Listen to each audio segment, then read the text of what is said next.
In times of huge uncertainty, what is an artist even supposed to do? That one single question drove one of the 20th century's greatest poets, W.H. Auden. Today, we're going to explore his incredible evolution, a journey from being this political firebrand to a deep spiritual seeker, and why his story, it feels more relevant now than ever.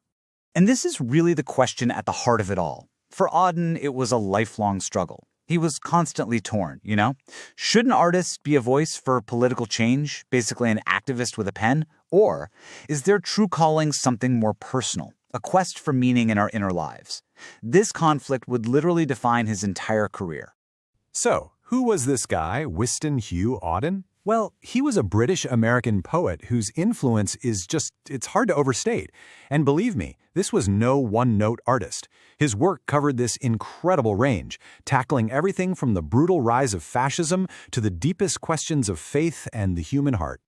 To really get a handle on his evolution, this timeline is our map. We're starting in the 1930s with Auden as this fiery, young political voice in Britain.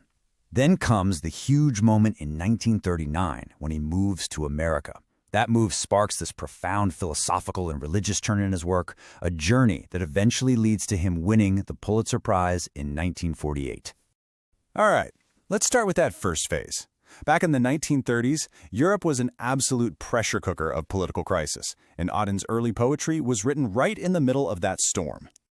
His first big collection, just called Poems, came out in 1930, and it immediately put him on the map. And what's so wild is how modern these themes feel. He was writing about the anxieties of industrial society, that feeling of alienation, of social decay. This was a world still reeling from one war and just stumbling blindly towards another, and everyone was desperately looking for something new to believe in. This whole engagement with politics really hit its peak in 1937.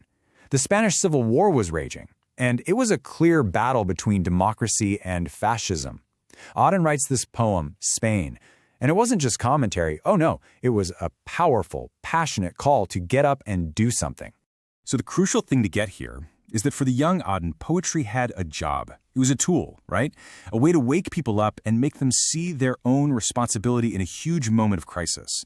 And what's fascinating is that he would later completely renounce this view and the poem itself. He felt it was too simplistic. But at the time, this was his absolute conviction.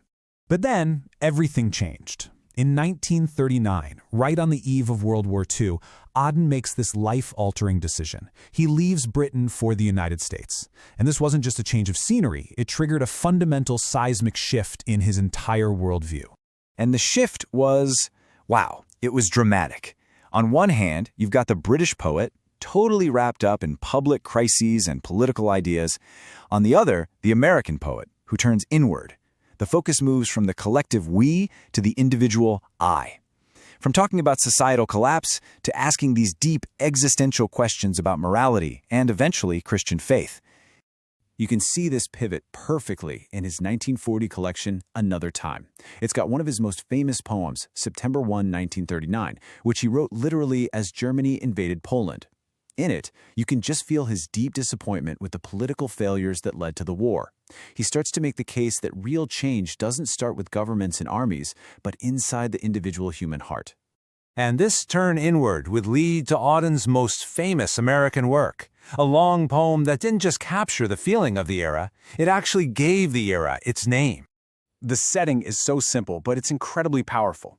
Picture it, a bar in New York City during World War II. 4 strangers meet, and they just talk, wrestling with their own lives while the whole world is in chaos. Their intimate, soul-searching conversation is the backbone of the entire poem. And the things they talk about, they're absolutely timeless. The psychological weight of modern life, searching for who you are when all the old rules are gone, that feeling of being totally alone in a crowd. Auden just tapped into this universal sense of confusion and fear that resonated so deeply with a world exhausted by war. And honestly, it feels incredibly familiar today. The poem's impact was immediate. It was huge. In 1948, The Age of Anxiety won the Pulitzer Prize. This cemented Auden's place not just as some great British poet who'd moved away, but as a major American literary voice in his own right. So what's the big takeaway here? After this whole journey, why are we still talking about W.H. Auden today? What's the bottom line? His true legacy isn't just one part of his career, but the journey itself. Auden was an artist who was never, ever afraid to question his own beliefs, to admit he might have been wrong, and to evolve. He shows us that the artist's role isn't some fixed thing. It's a constant, difficult process of mixing incredible technical skill with a totally fearless search for truth. And that brings us right back to where we started, doesn't it? His work leaves us with this really powerful question, one that feels more on point than ever. Auden confronted his age of anxiety by turning inward, by looking at morality and faith, and what it means to be a responsible person. So, as we try to navigate our own anxious times, how do we find our meaning? That's the question Auden's incredible journey leaves with us.